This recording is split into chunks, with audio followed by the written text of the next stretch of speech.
Hello friend, study अड्डा के YouTube channel में आपका एक बार फिर से स्वागत है। आज जो है हम इकोनॉमिक्स का पार्ट 7 देखेंगे। पार्ट 7 के अंदर हम डेफिसिट के बारे में पढ़ेंगे, घाटा के बारे में। घाटा कितने टाइप के होते हैं, क्या होते हैं, बजट के अंदर किस तरह के घाटा होते हैं, इनके बारे में जानेंगे। तो पार्ट 7 आपको तब तक नहीं समझ में आएगा जब तक आप हमारा पार्ट 6, 5, 4, 3, 2 और 1 नहीं देख लेते।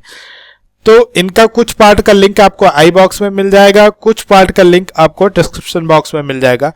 आप वहां से जाके पूरा पार्ट देख ले तभी पार्ट 7 देखें, नहीं तो इसमें कुछ भी नहीं समझ में आएगा, क्योंकि डेफिसिट के बारे में बात हो रहा है, घाटा के बारे में। हम करीब करीब बजट के बारे में सारी नॉलेज ले चुके हैं। तो अगर आपको ये वीडियो पसंद आए तो लाइक, कमेंट और शेयर जरूर कीजिएगा। अगर आप हमारे चैनल पे पहली बार आए तो हमारे चैनल को सब्सक्राइब कर ले और सब्सक्राइब बटन के जस्ट बगल में एक बेल मिलेगी, उस बेल पे क्लिक कर दे और प्लेलिस्ट में जाके सारी वीडियो चेक कर ले। बहुत सारी ऐसी वीडियो है जो आपके काम की हो सकती है। तो चलिए दोस्तों, शुरू करते हैं।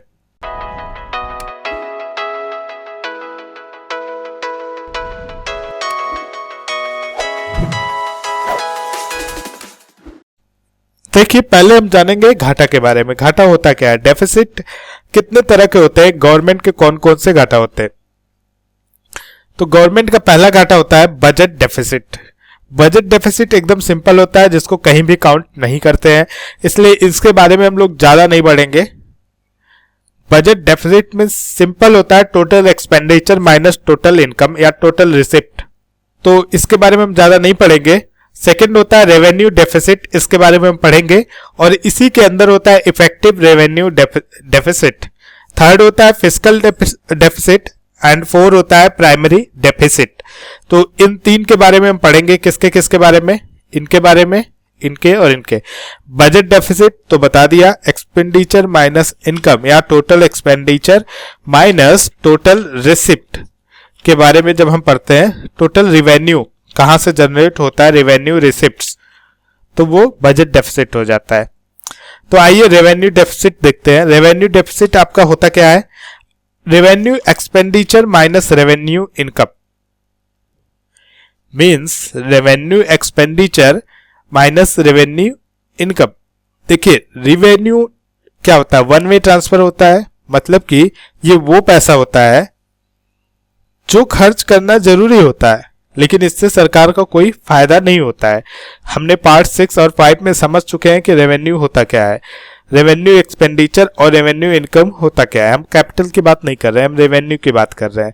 तो ये वो पैसा होता है जो खर्च करना जरूरी होता है, लेकिन इनका कोई फायदा नहीं होता है। तो पैसा आता कहां से, रेवेन्यू इनकम जनरेट कहां से होता है। देखिए, मान लीजिए कि सरकार ने 10 रुपए खर्च किए और 7 रुपए किसी तरह जनरेट किए, तो जनरेट सरकार कहां से करेगी। इसके पहले पार्ट 4 में शायद मैंने आपको बता दिया है कहां से जनरेट रेवेन्यू इनकम होता है। टैक्स से होता है, पीएसयू से होता है, लोन से होता है, इन सब के थ्रू रेवेन्यू इनकम जनरेट होता है। तो अब ये खर्च, रेवेन्यू एक्सपेंडिचर खर्च कर दिया इन्होंने 10, कहां कहां खर्च किया, सैलरी दे दी और सैलरी दे दी, कुछ ऐसे पैसे खर्च कर दिए जहां पे कोई फायदा नहीं हुआ। तो क्या हो गया, ये रेवेन्यू एक्सपेंडिचर हो गया, वन वे ट्रांजैक्शन हो गया। तो जो 3 रुपए का घाटा हुआ है, ये सरकार का घाटा होता है, रेवेन्यू डेफिसिट। और ये सरकार की इफिशियंसी बताता है। क्या बताता है, इफिशियंसी के बारे में सरकार के बताता है, सरकार के इफिशियंसी के बारे में बताता है। इसको इसकी देख रेख करने के लिए FRBM एक संस्था बनाई गई थी 2003 में, fiscal responsibility budget management, budget management. ये 2003 में एक संस्था बनाई गई थी जो ये डिसाइड करती थी कि रेवेन्यू डेफिसिट कम से कम होना चाहिए, क्योंकि ये सरकार का प्योर घाटा होता है, इससे सरकार को कोई फायदा ऐसे तो होता ही नहीं है। उसमें भी आप घाटा करा दे रहे हो, तो ये जो है कम से कम होना चाहिए, इसको एकदम जीरो होना चाहिए, लेकिन जीरो हो नहीं सकता, और ये गवर्नमेंट की एफिशिएंसी को दर्शाता है। ठीक है, अब जैसे आपका रेवेन्यू डेफिसिट जो है बहुत ज्यादा बढ़ रहा है, तो सब लोग क्या कहेंगे कि सरकार गलत खर्च कर रही है, सरकार के ऊपर उंगली करेंगे। तो सरकार उससे बचने के लिए लाती है इफेक्टिव रेवेन्यू डेफिसिट। ये क्या होता है, जो आपका रेवेन्यू डेफिसिट होता है उसमें से grant in aid for assets creation को घटा देते हैं। मीन्स जैसे मान लीजिए यूपी को कुछ पैसे की जरूरत है तो सेंटर वो पैसा देगी, ये लोन नहीं कहलाता है, ये grant in aid for assist creation कहलाता है। उसने यूपी को कुछ पैसा दिया और यूपी जो उससे कुछ रोड बनाए या कुछ भी ऐसा इंफ्रास्ट्रक्चर बनाए जिससे वो असिस्ट क्रिएट करने में सफल रही, मतलब जिससे प्रॉफिट उठाने में वो सफल रही, तो जब इसको ये घटा देंगे तो आपका आ जाएगा इफेक्टिव रेवेन्यू डेफिसिट। मीन्स अब सरकार की जो इफिशियंसी है वो कुछ अच्छा दिखेगी। तो ये जो सरकार जो है, सेंटर जो है यूपी एमपी या अन्य स्टेट को पैसे देती है, जो लोन नहीं होता है, जो असिस्ट क्रिएट करने के लिए दिया जाता है पैसे, वो इफेक्टिव रेवेन्यू डेफिसिट से घटा देते हैं, मतलब रेवेन्यू डेफिसिट से उसे घटा के इफेक्टिव रेवेन्यू डेफिसिट लाते हैं। अब देखते हैं फिस्कल डेफिसिट, ये बहुत ज्यादा इंपॉर्टेंट है, इसको आप जरूर याद कर लीजिएगा। फिस्कल डेफिसिट, वित्तीय घाटा, इसको हिंदी में कहते हैं वित्तीय घाटा और क्वेश्चन ज्यादातर इसी से पूछा जाता है, बाकी तो जानने के लिए जरूरी थे। ये क्या होता है? Total expenditure minus revenue receipt plus non debit capital receipt. देखिए हमने आपको पढ़ाया था कि रिसिप्ट इनकम से समझ लीजिए, इनकम एक्सपेंडिचर, रेवेन्यू रिसिप्ट होता है, कैपिटल रिसिप्ट इनकम में आते हैं और सेम एक्सपेंडिचर में भी यही आते हैं। तो टोटल एक्सपेंडिचर, जैसे सरकार को मान लीजिए टोटल एक्सपेंडिचर 100 रुपए खर्च करने हैं, माइनस रेवेन्यू रिसिप्ट।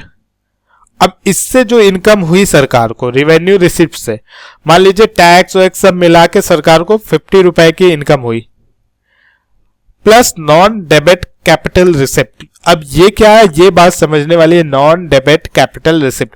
इसके लिए हम थोड़ा सा पीछे चलते हैं। देखिए ये है, हमने ये बताया था सरकार को इनकम कहां से होती है। पहले उसमें क्या था, टोटल एक्सपेंडिचर 100 रुपए टोटल खर्च करना है, उसमें से हम माइनस करेंगे रेवेन्यू रिसिप्ट। मान लीजिए direct tax, indirect tax, loan, PSU, profit से सब पे से हम जुटा लिए 50 रुपए। अब उसमें से क्या माइनस करेंगे, non capital receipt, non debit capital receipt, उसमें प्लस कर देंगे। प्लस मतलब ये जो डिस इन्वेस्टमेंट किया, रिकवरी आप लोन किया, असिस्ट किया, ये भी मान लीजिए इससे या सरकार ने जुटा लिया कितना, 30 रुपए, तो ये भी प्लस कर देंगे। अब 100 में से 80 माइनस हो गया, तो 20 रुपए का जो घाटा हो रहा है उसकी सरकार कहां से भरपाई करेगी? ये 20 रुपए सरकार लाएगी कहां से? ये बालो करेगी, लोन लेगी, डोमेस्टिक से, फॉरेन से, आरबीआई से, कहीं से भी लोन लेगी। तो ये जो लोन लेती है सरकार, वही फिस्कल डिफिसिट है, वही क्या है, वित्तीय घाटा, कि सरकार को 20 रुपए लोन लेने लग रहे हैं। तो वित्तीय घाटा को, फिस्कल डिफिसिट को हम बोल सकते हैं मार्केट बोरोइंग। ये क्वेश्चन आता है, इसको याद रखिए कि फिस्कल डिफिसिट, वित्तीय जो घाटा होता है वो बाजार से लिया गया उधार होता है, मार्केट बोरोइंग होता है। अब देखते हैं प्राइमरी डिफिसिट क्या होता है। प्राइमरी डिफिसिट के अंदर हमारा जो वित्तीय घाटा होता है, फाइनेंशियल डेफिसिट, उसमें से हम इंटरेस्ट पेमेंट माइनस कर देते हैं। इंटरेस्ट पेमेंट से मतलब क्या है, जैसे अभी 2014 में सेंट्रल में आई है बीजेपी सरकार, एनडीए, उसके पहले थी यूपीए।